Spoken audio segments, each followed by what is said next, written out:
Joe Heel, Senior Vice President of Global Sales at Zebra, and I'm pleased to be joined today by Jonas Stillman, who's the Director of Store Operations at Office Depot. Jonas' retail career spans over 20 years between Target, Staples, and Office Depot, and his current role puts him right in the center of an ever-changing retail technology environment. His team works every day to provide store associates with best-in-class systems and procedures that enable the flawless execution of store operational functions, as well as an end-to-end omni-channel execution within over 1,200 retail stores. So Jonas, thank you for joining me today. Would love to learn a little bit more about what's going on at Office Depot these days. But before we do, can you give us a brief introduction to Office Depot? Tell us a little bit more about what you do. Yeah, definitely. So like you said, my name is Jonas Stillman. I'm the Director of Retail Operations here at Office Depot.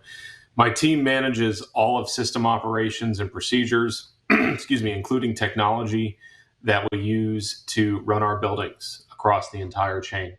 Office Depot itself, though, has had over a 30-year history of business within the United States and North America.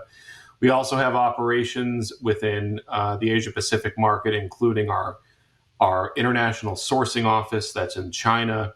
And we do have a global footprint when it comes to our brand, how we deliver products and services to our customers. And Office Depot has definitely seen a shift within our marketplace during the last 7 to 8 months, as most of the retail industry has. And I'm happy to talk about what we've seen and what we view going into the future.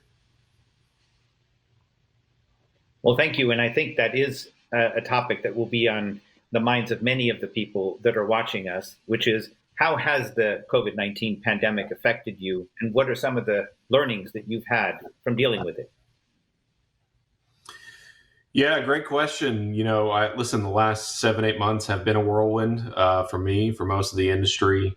The Office Depot has been fortunate enough to be considered a United States a retailer that is a critical component to our infrastructure. So we've been able to stay open throughout most of the business impact that's happened within the United States. When most retailers were having to shut their doors down in April and May, we've been able to stay open because we supply needs of our business community.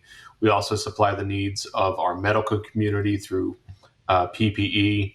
I can tell you that since the end of March, early April, when we really saw the business disruption hit the United States due to COVID-19, we had to learn pretty quickly overnight how to adapt our business to this new model that we were seeing. We saw disruptions to our supply chain. We saw disruptions to our product assortment. We saw the need to add different categories into our stores, namely PPE product and masks, which we historically didn't carry in our stores. Usually we only sold direct to healthcare and hospitals and medical providers. And all of a sudden there was a need to carry them throughout the entire retail network. So, we had to shift and transition from a merchandising perspective, but we also had to figure out how to run our buildings differently. We had to run our buildings differently from a safety perspective. We had to run our buildings differently from a compliance perspective because so many municipalities across the United States were imposing different rules and regulations that we literally had to adjust to overnight within hours. So there's been a lot of change. If you look at the industry as a whole, I think we are adapting as quickly as we can. Omnichannel is a big component. E-commerce is a big component. Curbside pickup and the like.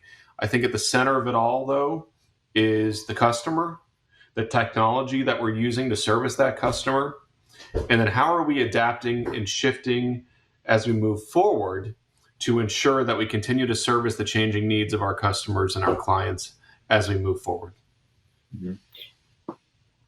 Now, you've highlighted already the importance of omni-channel in the response to the COVID-19 crisis and the challenges and opportunities that it presented. Perhaps you could give us a snapshot of what investments had you made in omni-channel retailing already before the pandemic, and then how did you evolve those in response to COVID-19 to better respond to the challenges that you described? Yeah, great question. And just to provide some context for the audience, my team manages not only system and procedures on a store operations perspective, but we also manage the entire omni-channel portfolio for our stores. We work very closely with e-commerce to ensure that the web experience flows pretty seamlessly with the store experience. Obviously, buy online, pickup in store was already a very strong component of our strategy of how we service our customers from an omni-channel perspective. We had some decisions to make, though, at the beginning of COVID-19 and the business impact we were seeing. Although we understood that we already had a very mature e-commerce presence, we've got over 1,000 stores across the United States. We had to figure out where we needed to shift and reprioritize our business very, very quickly. And I think one of the most obvious components of that was, how do we service the customer to ensure the safety of that customer by implementing curbside pickup? And one of the things that we had done, years prior, as we had built up our buy online, pickup in store experience, we had dabbled in curbside pickup a few times. And we actually had already built the pipeline or the infrastructure to do curbside pickup, but we never connected the pipes because there really wasn't the demand to make it happen. And literally overnight, the demand for curbside pickup went from very low to extremely high. And we were lucky enough to be positioned as a retailer where we had already connected the IT infrastructure to make it happen. We worked very closely with our IT partners that I already work very closely with as an operations a director in store operations.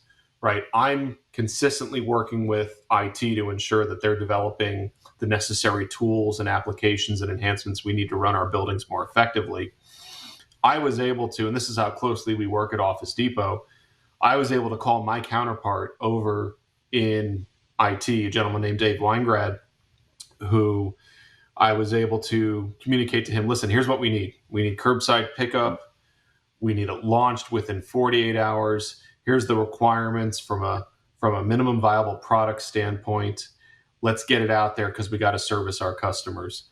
And I think a lot of retailers went through that motion, and a lot of retailers understood that they had to go a little further off the reservation than they would typically go on a normal process basis. And we pushed our IT teams to the limit. Our experience at Office Depot was we were able to roll out that curbside pickup functionality within 48 hours. We leveraged technology by using our Zebra TC51 devices that we have in our stores.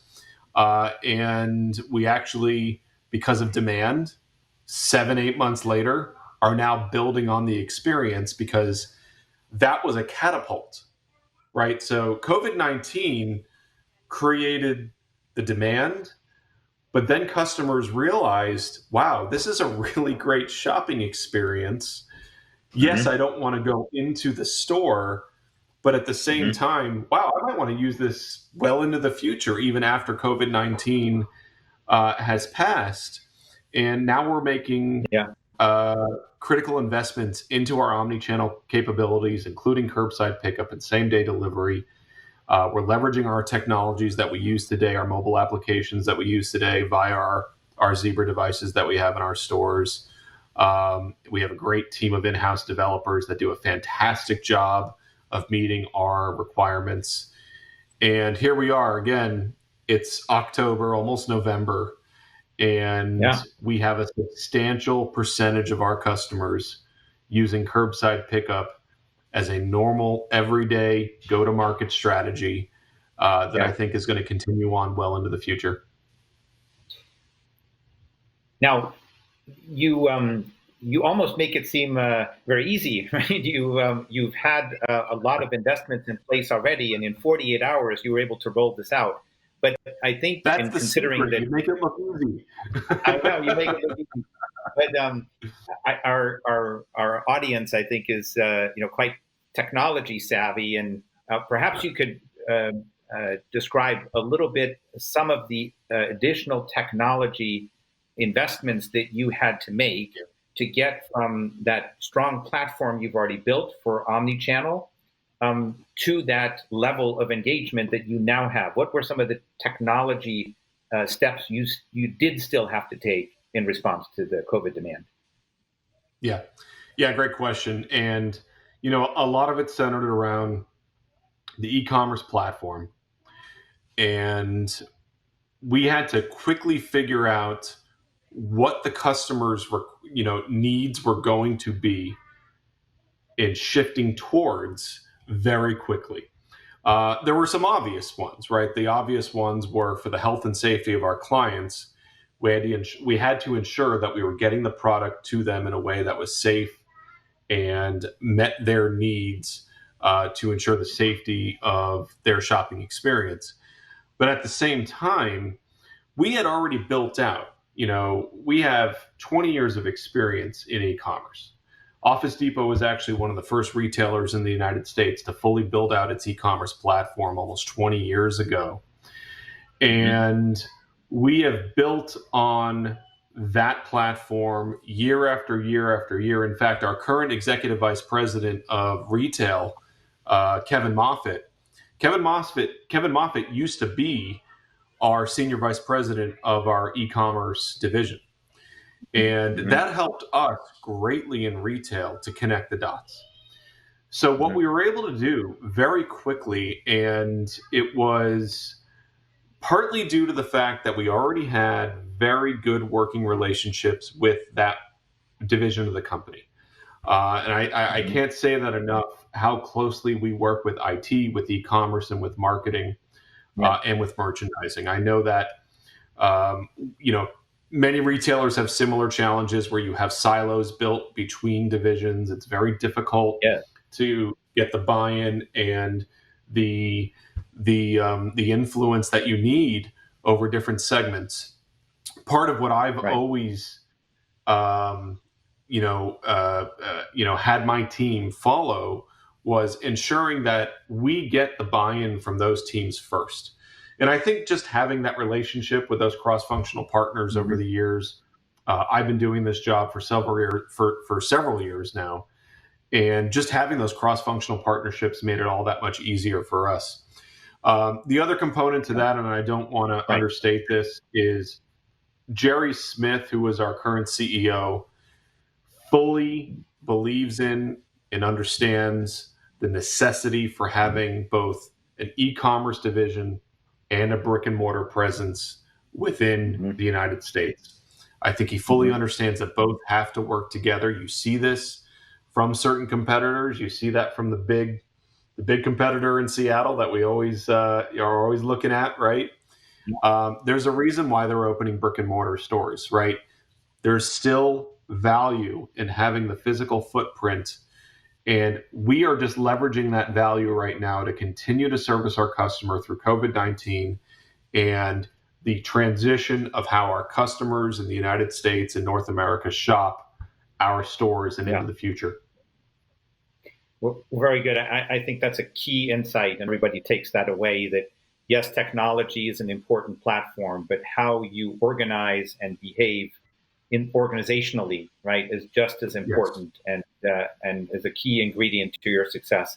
Congratulations on that success, and thank you for sharing your insight with us here today. We really appreciate it, and thank you again for agreeing to participate today. My pleasure, and thank you for always being great partners at Zebra Technologies.